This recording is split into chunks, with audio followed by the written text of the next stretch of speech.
ये है हमारी धरती जिसका रेडियस है 6357 किलोमीटर्स और इसे हम मेनली 3 पार्ट्स में डिवाइड करते हैं, कोर, मेंटल और क्रस्ट। आई गेस ये सारी चीजें आपने स्कूल में जरूर पढ़ी होंगी, लेकिन क्या इन सभी को आपने अपनी आंखों से देखा है या फिर इनको लेकर कोई आपके पास बिल्कुल सॉलिड एविडेंस है?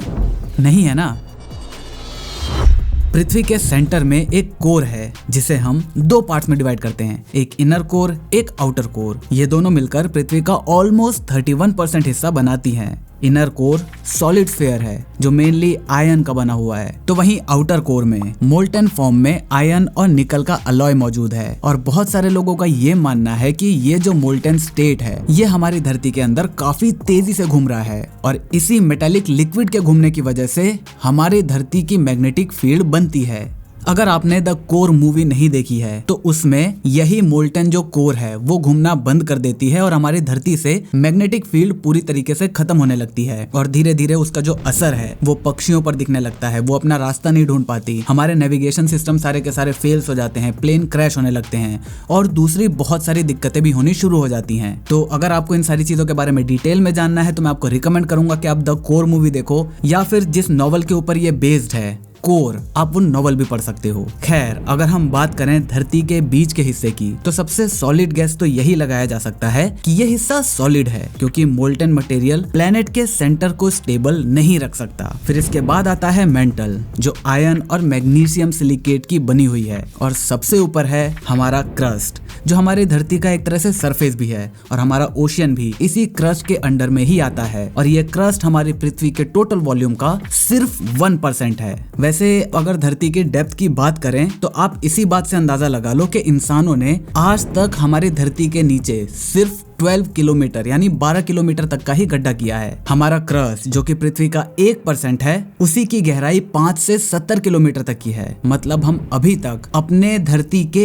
1% वॉल्यूम को भी ठीक से खोद नहीं पाए हैं। अब ये सारी बातें जो मैंने आपको बताई उनमें से कोई भी चीज 100% सच नहीं है। मतलब ये सारी चीजें हमें पता हैं, सारी वेबसाइट पर मौजूद है, बुक्स में मौजूद है, हमें ये चीजें बताई गई हैं, लेकिन ये फैक्ट्स है कि नहीं ये हमें नहीं पता। हम इन सारी चीजों को हाइपोथेसिस की कैटेगरी में रख सकते हैं, फैक्ट्स की कैटेगरी में साइंटिस्ट भी इसे आज तक नहीं रख पाए हैं और ये सब हमारा सिर्फ एक अनुमान ही है जो कि काफी हद तक सही भी साबित होता है। खैर, ह्यूमन हिस्ट्री के अगर हम सबसे गहरे गड्ढे की बात करें तो वो है कोला सुपर डीप बोरहोल। साल 1970 में सोवियत यूनियन ने इसे खोदना शुरू किया था और साल 1989 तक वो 12,262 मीटर तक गहरा गड्ढा खोद चुके थे, लेकिन इससे नीचे जाना उनके लिए पॉसिबल नहीं हो पाया और इसका रीजन था टेम्परेचर। जैसे जैसे हम पृथ्वी की सरफेस के नीचे जाते रहते हैं वहां का टेम्परेचर इंक्रीज होता रहता है। कोला सुपर डीप बोरहोल की डेप्थ पृथ्वी की रेडियस के कंपैरिजन में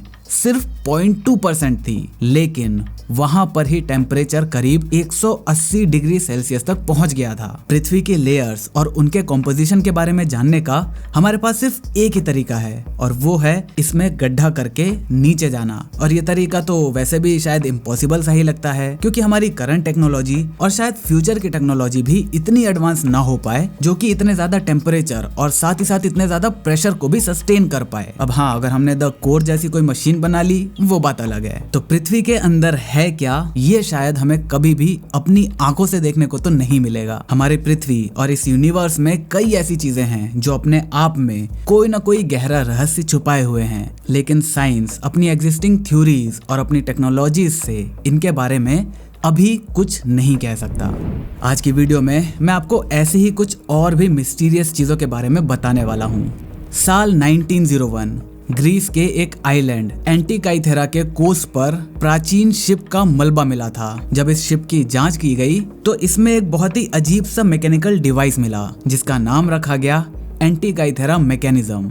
ग्रीस के एक आर्कियोलॉजिस्ट वैलेरियोस स्टेस ने ये बताया कि इसमें गियर्स का इस्तेमाल किया गया है। वहीं दूसरे कुछ साइंटिस्ट ने इसकी डेटिंग करते हुए ये बताया कि ये करीब 100 BC में बना होगा। मतलब आज के कॉन्टेक्स्ट में ये 2100 साल से भी ज्यादा पुराना है। अब बात ये नहीं है कि उस समय के ऑब्जेक्ट्स में गियर का इस्तेमाल कैसे हुआ होगा। हम मान लेते हैं कि उस समय गियर एग्जिस्ट करता था, पर बात ये है कि ये मैकेनिज्म इतना ज्यादा कॉम्प्लेक्स है कि आज तक साइंटिस्ट साइंटिस्ट इसे ठीक से समझ ही नहीं पाए हैं। ये एक 34 इंटू 18 इंटू 9 सेंटीमीटर क्यूब के वुडन बॉक्स का हिस्सा है जिसमें करीब 85 सेपरेट फ्रेगमेंट्स लगे हुए हैं। इसमें एक बहुत ही कॉम्प्लेक्स क्लॉक वर्क मैकेनिज्म का यूज हुआ है जिसमें एक के बाद एक कम से कम 30 गियर्स की मूवमेंट होगी। मतलब अगर आप किसी भी एक गियर को छूते हो तो उसका असर बाकी के गियरों पर भी होगा। और ये सारा सिस्टम जब डिटेल में पढ़ा गया तो ये पता चला कि ये हमें हमारे सोलर सिस्टम के बारे में बताता है, जिससे हम प्लेनेट की मूवमेंट, उसकी पोजीशन, एक्लिप्सेस और ऐसे ही इन सारे एस्ट्रोनॉमिकल इवेंट्स के बारे में इस मैकेनिज्म के थ्रू पता लगा सकते थे। 2008 में की गई एक्सरे इमेजिंग के बाद ये पता चला कि इसमें करीब 37 गियर व्हील्स मौजूद हैं जो सन और मून की मूवमेंट को तो बताता ही है, साथ ही साथ ये मून के ऑर्बिट की इर्रेगुलरिटीज को भी बताता है। नाउ जस्ट थिंक कि आज से 2100 साल पहले इंसानों के पास इतनी कॉम्प्लेक्स मशीन कैसे आई होगी, या फिर उन्होंने ये माना भी कैसे होगा कि हमारा जो चांद है वो हमारे धरती के अराउंड घूम रहा है। दोस्तों, एंटी-गाइथेरा मैकेनिज्म से हम और क्या क्या कर सकते हैं इसके बारे में तो हम प्रेडिक्ट नहीं कर सकते, लेकिन हम अपने पैसे से पैसा जरूर बना सकते हैं थ्रू इन्वेस्टमेंट। तो आज मैं आपको एक ऐसे ही प्लेटफॉर्म के बारे में बताने वाला हूं जिसकी मदद से आप बहुत ही अच्छी इन्वेस्टमेंट कर सकते हो, और वो है 5paisa.com। दोस्तों, आगे बढ़ने से पहले चलिए बात कर लेते हैं 5paisa.com के बारे में। 5paisa.com इंडिया के टॉप ब्रोकर्स में से एक है। दोस्तों, अगर देखा जाए तो सिर्फ 4 साल के अंदर ही इसने करीब 12 लाख से भी ज्यादा कस्टमर्स को ऐड किया है। अगर मैं बात करूं कि ये ऐसा कैसे कर पाए हैं तो उसका सबसे बड़ा रीजन है इनका पेपरलेस और hassle free demat account opening process, जहां पर आप बिना किसी सरदर्दी के 5 मिनट के अंदर अपना फ्री में डीमैट अकाउंट खोल सकते हो। यहाँ पर आप नीचे दी हुई लिंक पर जाकर 5paisa.com ऐप को डाउनलोड कर सकते हो और उसके बाद आपको सबसे पहले यहाँ पर अपनी ईमेल आईडी और मोबाइल नंबर के साथ साइन अप कर लेना है। इसके बाद आपको यहाँ पर सिंपल सा एक केवाईसी का फॉर्म मिलेगा जहाँ पर आपको अपना पैन डिटेल्स भरनी है, और उसके बाद आपको अपने बैंक्स की डिटेल्स भरनी है जहाँ पर आपको अपना बैंक अकाउंट और IFSC कोड भरना होगा। इसके बाद आपकी कुछ पर्सनल डिटेल्स, और उसके बाद आपको जो भी आपके ओरिजिनल डॉक्यूमेंट्स हैं उनकी फोटोज आपको यहाँ पर अपलोड करनी पड़ेंगी, और उसके बाद आपको यहाँ पर एक डिजिटल सिग्नेचर या फिर ई-साइन जिसको कहते हैं, आपको वो यहाँ पर करना है। और बस कांग्रेचुलेशन, आपका डीमैट अकाउंट फ्री में 5 मिनट के अंदर खुल गया है। 5paisa.com में आप equity, FNO, currency, commodities, gold और डायरेक्ट म्यूचुअल फंड में भी डायरेक्ट इन्वेस्ट कर सकते हो। यहाँ पर आपको स्पेसिफिकली स्टॉक रिलेटेड टिप्स भी देखने को मिलेंगी, और साथ ही साथ आप अपनी मन के हिसाब से भी इसी ऐप के अंदर अपनी रिसर्च भी कर सकते हो अलग अलग स्टॉक्स के ऊपर। अगर आप यहाँ पर हमारा एक्सक्लूसिव ऑफर 250 कोड को यूज करते हो तो आपको आपके डीमैट अकाउंट में 250 रुपए क्रेडिट मिल जाएंगे, जिसका इस्तेमाल आप अपने इन्वेस्टमेंट को शुरू करने के लिए कर सकते हो। तो फिर देर किस बात की, अभी जाकर अपना डीमैट अकाउंट खोलें। नीचे दी हुई लिंक से जाकर ऐप को डाउनलोड करें, 5 मिनट के अंदर अपना डीमैट अकाउंट खोलें और अभी इन्वेस्ट करना शुरू करें ताकि आपका फ्यूचर ज्यादा से ज्यादा सिक्योर हो पाए। 15 अगस्त 1977 इस दिन कुछ ऐसा हुआ था जो आपके दिमाग में कई सवाल छोड़ जाएगा, लेकिन उनके पीछे का रहस्य हम कभी भी पता नहीं लगा पाएंगे। यूनाइटेड स्टेट्स के ओहियो के स्टेट यूनिवर्सिटी में बिग ईयर्स नाम का रेडियो टेलीस्कोप खास तौर पर search for extra terrestrial intelligence यानी कि सेटी की मदद करने के लिए एस्टेब्लिश किया गया था। सेटी एक ऐसी ऑर्गेनाइजेशन है जो यूनिवर्स में एलियंस के होने के सबूत को ढूंढती रहती है। हर दिन इस रेडियो टेलीस्कोप में डेटा रिकॉर्ड होता था, और इस दिन के डेटा के रिकॉर्ड होने के कुछ दिन बाद जेरी एहमन नाम के एक एस्ट्रोनॉमर इस रिकॉर्डेड डेटा को एनालाइज करते थे। 15 अगस्त 1977 भी एक नॉर्मल दिन की तरह ही था जब तक कि वो एक सिग्नल नहीं आ गया। 6EQUJ5 कंप्यूटर ने सिग्नल इंटेंसिटी को प्रोसेस करने के बाद प्रिंटआउट में ये रिजल्ट शो किया था। कुछ दिनों बाद जब अहमद ने इसे देखा तो वो शॉक्ड रह गए और उन्होंने उस कंप्यूटर प्रिंटआउट पर एक कमेंट लिख दिया,